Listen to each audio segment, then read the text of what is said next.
नमस्कार, मैं गौरव जोशी, श्रीमती मोहरी देवी तापड़िया गर्ल्स कॉलेज जसवंतगढ़ के इस यूट्यूब चैनल पर आपका हार्दिक स्वागत करता हूं। हम पढ़ रहे हैं माल एवं सेवा कर, गुड्स एंड सर्विसेज टैक्स, और इसके अंतर्गत हम पढ़ रहे हैं आपूर्ति का मूल्य, वैल्यू ऑफ सप्लाई। इस चैप्टर का 9वां क्वेश्चन आज की क्लास में सोल्व करेंगे। क्वेश्चन है, एक मुद्रा परिवर्तनकर्ता ने सेवा की आपूर्ति के निम्नलिखित सौदे किए। तो एक सेवा प्रदाता है जो विदेशी मुद्रा को भारतीय मुद्रा में परिवर्तित करता है, यानी कि विदेशी मुद्रा के क्रय विक्रय का कार्य करता है। तो उसने इस सेवा की आपूर्ति के निम्नलिखित सौदे किए। पहला, कनाडा के डॉलरों को भारतीय रुपयों में परिवर्तित करने के 800 सौदे, प्रत्येक की राशि 15,000 रुपये। कनाडा के डॉलरों को भारतीय रुपयों में परिवर्तन करने के, यानी कि विदेशी मुद्रा क्रय की है, कनाडा के डॉलर खरीदे और उसके बदले भारतीय रुपये दिए हैं। ऐसे 800 सौदे किए थे और प्रत्येक की राशि 15,000 रुपये है। दूसरा, कनाडा के डॉलरों को भारतीय रुपयों में परिवर्तन करने के 400 सौदे। तो कनाडा के डॉलर को खरीदा है, उसके बदले में भारतीय रुपये दिए हैं, भारतीय रुपयों में परिवर्तित किए हैं कनाडा के डॉलरों को। ऐसे 400 सौदे किए और प्रत्येक सौदे की राशि 1 लाख रुपए है। तीसरा सौदा है, भारतीय रुपयों को कनाडा के डॉलरों में परिवर्तन करने के 200 सौदे। तो भारतीय रुपयों को कनाडा के डॉलरों में परिवर्तन किया जा रहा है, यानी कि रुपए लेकर कनाडा के डॉलर दिए जा रहे हैं, यानी कि विदेशी मुद्रा का विक्रय किया जा रहा है। तीसरे सौदे में 200 सौदे किए और प्रत्येक सौदे की राशि 7 लाख रुपए है। और चौथा है, स्विट्जरलैंड के फ्रैंक को भारतीय रुपयों में परिवर्तन के 100 सौदे, प्रत्येक सौदे की राशि 500 लाख रुपए। तो 500 लाख रुपए के 100 सौदे किए हैं। स्विट्जरलैंड की जो मुद्रा है फ्रैंक, उसको भारतीय रुपये में परिवर्तन किया है, यानी कि उसको खरीदकर भारतीय रुपये दिए हैं और इस प्रकार की सेवा प्रदान की है। तो 4 सौदे दिए गए हैं सेवा की आपूर्ति के संबंध में। तो जब कोई सेवा प्रदाता जो विदेशी मुद्रा के क्रय विक्रय संबंधी सेवा प्रदान करता है, तो उसकी आपूर्ति का मूल्य किस प्रकार से ज्ञात किया जाता है, पहले उसके बारे में डिस्कशन कर लेते हैं कि माल एवं सेवा कर कानून में इसके संबंध में क्या प्रावधान है। तो अगर कोई सेवा प्रदाता विदेशी मुद्रा के क्रय एवं विक्रय संबंधी सेवा की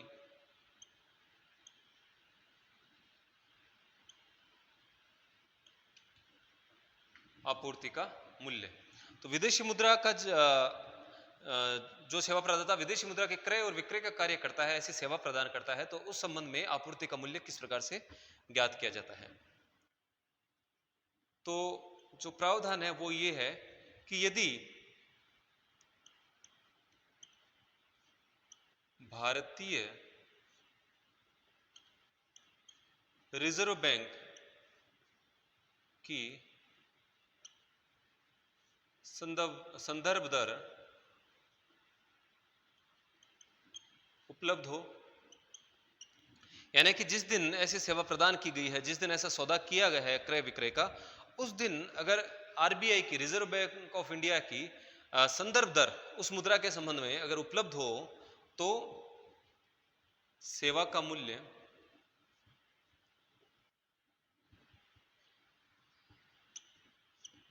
मूल्य ज्ञात किया जाता है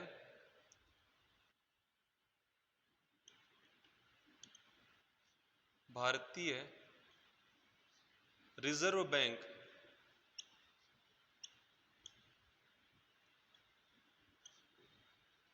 की संदर्भ दर माइनस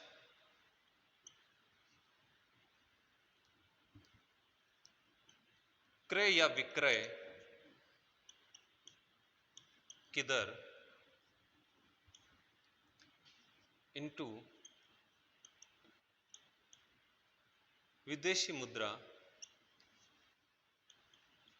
की इकाइयां, यानी कि जो भारतीय रिजर्व बैंक की जो संदर्भ दर है, उस दर का जो क्रय विक्रय की दर, जो सेवा प्रदाता ने जिस दर पर क्रय विक्रय किया है, उसका जो अंतर है भारतीय रिजर्व बैंक की संदर्भ दर और क्रय विक्रय की दर, इन दोनों का जो अंतर है, उस अंतर से विदेशी मुद्रा की इकाइयां जो परिवर्तित की गई हैं उनसे गुणा कर दिया जाता है और जो राशि प्राप्त होती है वो सेवा का मूल्य होता है, यदि भारतीय रिजर्व बैंक की संदर्भ दर उपलब्ध हो जिस दिन ऐसा सौदा किया गया है। लेकिन इस क्वेश्चन में भारतीय रिजर्व बैंक की संदर्भ दर नहीं दी गई है, इसलिए यदि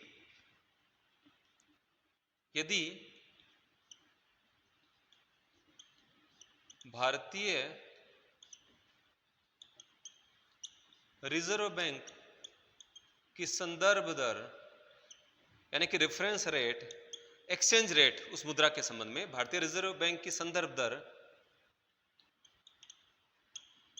उपलब्ध नहीं हो, अगर भारतीय रिजर्व बैंक की संदर्भ दर उपलब्ध नहीं हो तो फिर प्राप्त की गई या चुकाई गई राशि का 1% सेवा का मूल्य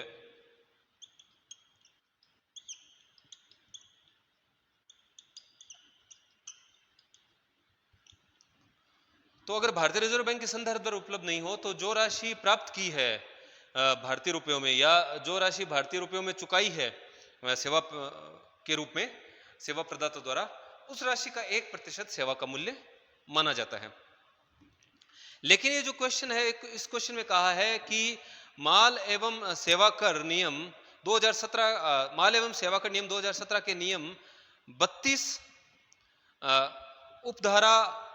2 और उसका जो क्लोज है बी, उसके अनुसार अगर विकल्प अपनाया जाए सेवा प्रदाता द्वारा, कहा है कि जो धारा 32 है उसकी उपधारा बी और उसका जो क्लोज है बी, अगर इसको अपनाया जाए तो उस विकल्प के अनुसार आपूर्ति का मूल्य क्या होगा। तो ये जो प्रावधान है कि विदेशी मुद्रा के क्रय विक्रय संबंधी सेवा के संबंध में आपूर्ति का मूल्य के संबंध में ये जो प्रावधान है, यदि भारतीय रिजर्व बैंक की संदर्भ दर उपलब्ध हो तो किस प्रकार से आपूर्ति का मूल्य ज्ञात किया जाता है, और यदि संदर्भ दर उपलब्ध नहीं है भारतीय रिजर्व बैंक की तो फिर किस प्रकार से आपूर्ति का मूल्य ज्ञात किया जाएगा। तो ये जो प्रावधान है ये धारा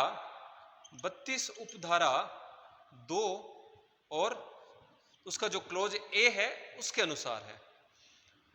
तो जब भारतीय रिजर्व बैंक की संदर्भ दर उपलब्ध नहीं हो तो जो सेवा प्रदाता है उसके पास एक विकल्प है और वो विकल्प दिया जाता है धारा 32 उपधारा 2 के क्लोज बी के अनुसार, और विकल्प ये दिया जाता है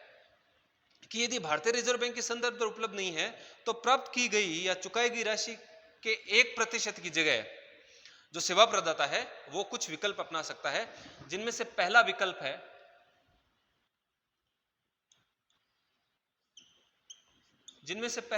है यदि राशि 1 लाख रुपए तक हो, जिस राशि में सौदा किया गया है यानी जो राशि प्राप्त की गई है या चुकाई गई है, यदि वह राशि 1 लाख रुपए तक हो तो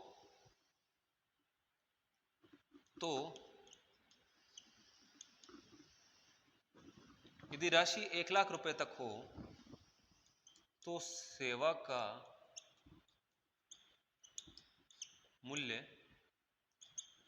250 रुपए या राशि का 1% जो भी अधिक हो माना जाएगा। तो यदि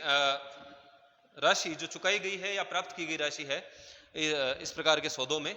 विदेशी मुद्रा के क्रय विक्रय के संबंध में, तो यदि वो राशि 1 लाख रुपए तक है तो 250 रुपए या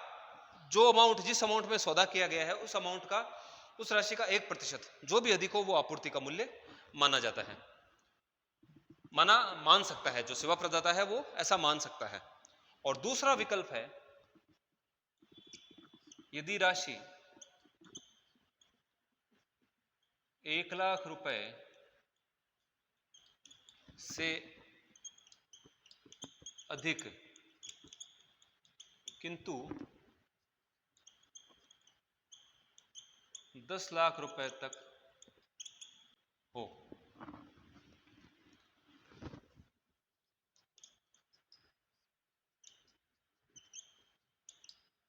तो सेवा का मूल्य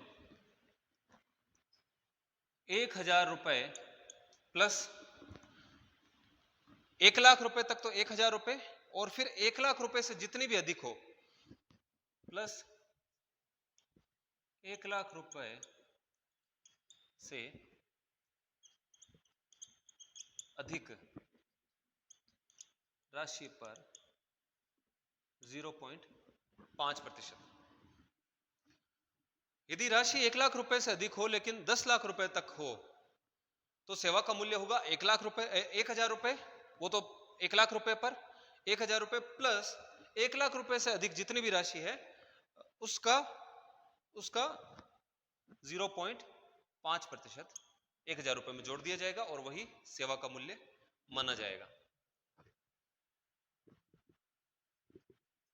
तीसरी जो स्थिति है विकल्प के अंतर्गत कि यदि राशि 10 लाख रुपए से अधिक हो, यदि राशि 10 लाख रुपए से अधिक हो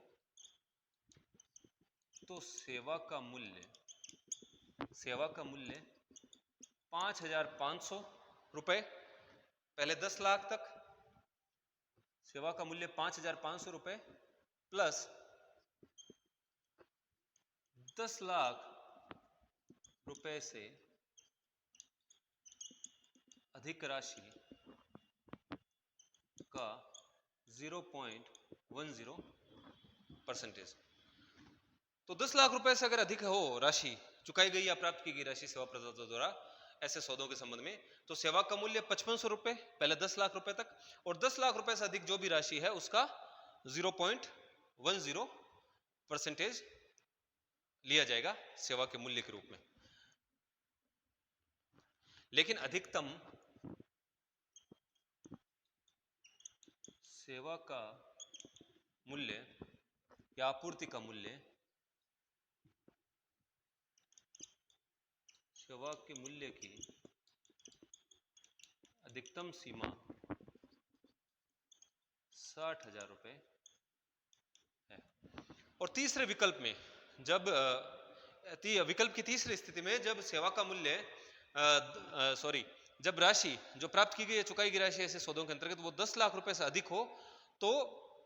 जो आपूर्ति के मूल्य के संबंध में जो अधिकतम सीमा है वो 60,000 रुपए है। 60,000 रुपए से अधिक आपूर्ति का मूल्य नहीं हो सकता किसी एक सौदे के अंतर्गत। सेवा का मूल्य ज्ञात किया जाएगा 5500 रुपए प्लस 10 लाख रुपए से अधिक की राशि का 0.10%, और इनका टोटल अगर 60,000 रुपए से अधिक होता है तो 60,000 रुपए ही आपूर्ति का मूल्य माना जाएगा, क्योंकि जो अधिकतम सीमा है आपूर्ति के मूल्य की वो 60,000 रुपए तय की गई है तीसरी स्थिति में जब राशि 10 लाख रुपए से अधिक हो। तो क्वेश्चन में कहा गया है कि जो नियम है, नियम की जो धारा है 32 उपधारा 2 का जो क्लोज है बी, उसके अंतर्गत अगर ये जो सेवा प्रदाता है ये विकल्प अपनाता है तो किस प्रकार से आपूर्ति का मूल्य ज्ञात किया जाएगा। तो यहाँ पर भारतीय रिजर्व बैंक की संदर्भ दर उपलब्ध नहीं है। भारतीय रिजर्व बैंक की संदर्भ दर जब उपलब्ध नहीं हो तो सेवा का मूल्य माना जाता है राशि का चुकाई गई या प्राप्त की गई राशि का 1%। लेकिन धारा 32 उपधारा 2 के बी के अंतर्गत विकल्प दिया गया है सेवा प्रदाता को, तो विकल्प में अलग अलग परिस्थितियां हैं, उनके अनुसार वो जो है आपूर्ति का मूल्य ज्ञात कर सकता है, आपूर्ति का मूल्य मान सकता है। तो क्वेश्चन में जो पहला सौदा है उस पहले सौदे में कनाडा के डॉलरों को भारतीय रुपयों में परिवर्तन करने के 800 सौदे किए गए और प्रत्येक की राशि 15,000 रुपए। तो यहाँ पर जो ये सौदे किए गए हैं तो प्रत्येक सौदे के संबंध में आपूर्ति का मूल्य ज्ञात किया जाएगा, न कि 15,000 को 800 से गुणा करके और फिर एक टोटल अमाउंट ज्ञात कर लिया जाएगा और उस पर आपूर्ति का मूल्य ज्ञात किया जाएगा। ऐसा नहीं करना है, हमको प्रत्येक सौदे के संबंध में, प्रत्येक जो सौदा किया है और प्रत्येक की राशि है 15,000 रुपए, तो 15,000 रुपए के आधार पर ही हमको आपूर्ति का मूल्य ज्ञात करना है एक सौदे का। तो 3 स्थितियां हो सकती है विकल्प के अंतर्गत। तो जो पहली स्थिति है यदि राशि 1 लाख रुपए तक हो तो पहले सौदे में जो राशि है वो 15,000 रुपए की है प्रत्येक सौदे की, तो राशि 1 लाख रुपए तक है, तो ये जो पहला विकल्प है वो लागू होगा यहाँ पर। तो राशि अगर 1 लाख रुपए तक हो तो 250 रुपए या राशि का 1% जो भी अधिक हो वो आपूर्ति का मूल्य, सेवा का मूल्य माना जाएगा। तो जो सौदे का अमाउंट है वो है 15,000 रुपए और 15,000 का 1% देखेंगे तो 15,000 का 1% आता है 150 रुपए। लेकिन जब सौदे की राशि 1 लाख रुपए तक हो तो 250 रुपए या राशि का 1% जो भी अधिक हो वो सेवा का मूल्य माना जाता है। तो यहाँ पर 150 रुपए को सेवा का मूल्य यानी आपूर्ति का मूल्य नहीं मानेंगे। राशि का 1% जो है वो 250 रुपए से कम है, इसलिए एक सौदे का मूल्य मानेंगे 250 रुपए और 250 रुपए मानेंगे और 800 सौदे किए हैं तो एक सौदे की आपूर्ति का मूल्य 250 रुपए है और इस प्रकार के 800 सौदे किए हैं तो 250 को 800 से गुणा करेंगे, 250 को 800 से गुणा करेंगे तो आपूर्ति का मूल्य आ रहा है 2 लाख रुपए। तो पहले सौदे के संबंध में आपूर्ति का मूल्य आएगा 2 लाख रुपए। 250 रुपए प्रत्येक सौदे की आपूर्ति का मूल्य और इस प्रकार के 800 सौदे किए हैं तो 2 लाख रुपए आपूर्ति का मूल्य है पहले सौदे के अंतर्गत, पहले सौदे के संबंध में। दूसरा सौदा है कनाडा के डॉलरों को भारतीय रुपयों में परिवर्तन करने के 400 सौदे किए हैं और प्रत्येक सौदे की राशि 1 लाख रुपए है। तो फिर जो पहला विकल्प है वही यहाँ पर लागू होगा कि यदि राशि 1 लाख रुपए तक हो तो प्रत्येक सौदे की राशि 1 लाख रुपए है तो राशि का 1% या 250 रुपए दोनों में से जो ज्यादा हो वो सेवा का मूल्य माना जाता है। तो 1 लाख का 1% है 1,000 रुपए, तो प्रत्येक सौदे की आपूर्ति का मूल्य 1,000 रुपए माना जाएगा और ऐसे 400 सौदे किए हैं तो 4 लाख रुपए, 1,000 रुपए प्रत्येक सौदे का मूल्य और 400 सौदे किए हैं, इस वजह से 4 लाख रुपए आपूर्ति का मूल्य माना जाएगा दूसरे सौदे के संबंध में। तीसरा है भारतीय रुपयों को कनाडा के डॉलरों में परिवर्तन करने के 200 सौदे, प्रत्येक सौदे की राशि 7 लाख रुपए। तो एक सौदे की राशि 7 लाख रुपए है तो ये जो दूसरी स्थिति है यदि राशि 1 लाख रुपए से अधिक हो किंतु 10 लाख रुपए तक हो तो ये दूसरी स्थिति यहां पर लागू होगी। अमाउंट 10 लाख रुपए तक है यानी कि 7 लाख रुपए है तो इसके संबंध में सेवा का मूल्य ज्ञात किया जाएगा 1,000 रुपए प्लस 10,000 रुपए से अधिक राशि का 1 लाख रुपए से अधिक राशि का 0.5%। तो 7 लाख रुपए प्रत्येक सौदे की राशि है और 7 लाख में से 1 लाख माइनस कर देंगे तो 1 लाख रुपए से अधिक जो भी राशि है तो यहां पर इस स्थिति में 6 लाख रुपए, 1 लाख रुपए से अधिक, 1 लाख रुपए से ऊपर का अमाउंट है 6 लाख रुपए, तो 1 लाख रुपए से अधिक राशि का 0.5%। इसको हल कर लेंगे तो 1,000 रुपए प्लस 6 लाख का 0.5% 3,000 रुपए। तो इसको हल करने के बाद प्रत्येक सौदे की आपूर्ति का मूल्य के संबंध में आपूर्ति का मूल्य आ रहा है 4,000 रुपए और प्रत्येक सौदे के संबंध में आपूर्ति का मूल्य 4,000 रुपए है और इस प्रकार के 200 सौदे किए गए हैं इसी अमाउंट से तो 4,000 को 200 से गुणा कर देंगे तो 8 लाख रुपए, 8 लाख रुपए आपूर्ति का मूल्य होगा तीसरे सौदे के संबंध में। चौथा है स्विट्जरलैंड के फ्रैंक को भारतीय रुपयों में परिवर्तन करने के 100 सौदे, प्रत्येक सौदे की राशि 500 लाख रुपए है। तो ये तीसरी स्थिति यहां पर लागू होगी कि यदि राशि 10 लाख रुपए से अधिक हो तो यहां पर 500 लाख रुपए है प्रत्येक सौदे की राशि, तो 10 लाख रुपए से अधिक हो तो सेवा का मूल्य ज्ञात किया जाएगा 5500 रुपए और 10 लाख से अधिक जो राशि है उसका 0.10%। तो सौदे का मूल्य ज्ञात किया जाएगा 5500 तीसरी स्थिति के अनुसार जब 10 लाख रुपए से अधिक हो 5500 प्लस 10 लाख रुपए से अधिक राशि का 0.10%। तो 500 लाख में से 10 लाख रुपए घटा देंगे,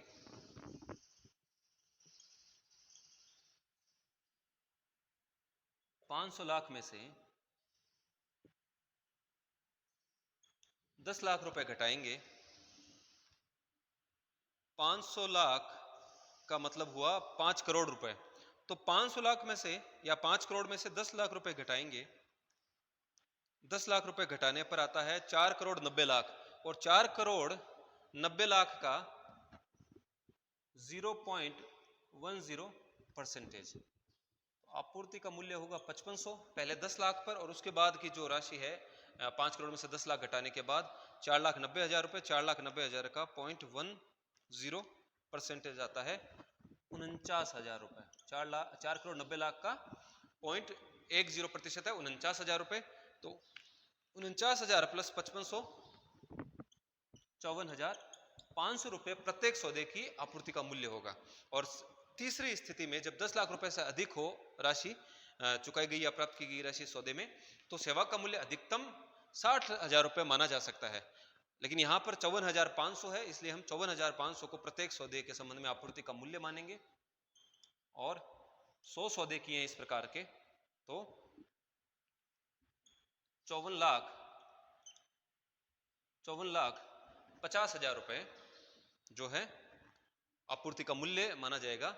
चौथे सौदे के संबंध में। तो इस प्रकार से आज की क्लास में हमने जाना कि जो सेवा प्रदाता है, जो विदेशी मुद्रा के क्रय विक्रय का कार्य करता है, इस प्रकार के सेवा प्रदाता के संबंध में आपूर्ति का मूल्य किस प्रकार से ज्ञात किया जाता है। तो आज के लिए इतना ही। मैं आशा करता हूं कि आज की क्लास में हमने जो भी पढ़ा आपको अच्छे से समझ में आया होगा। इस वीडियो को लाइक कीजिए, शेयर कीजिए, हमारे YouTube चैनल को सब्सक्राइब कीजिए। धन्यवाद।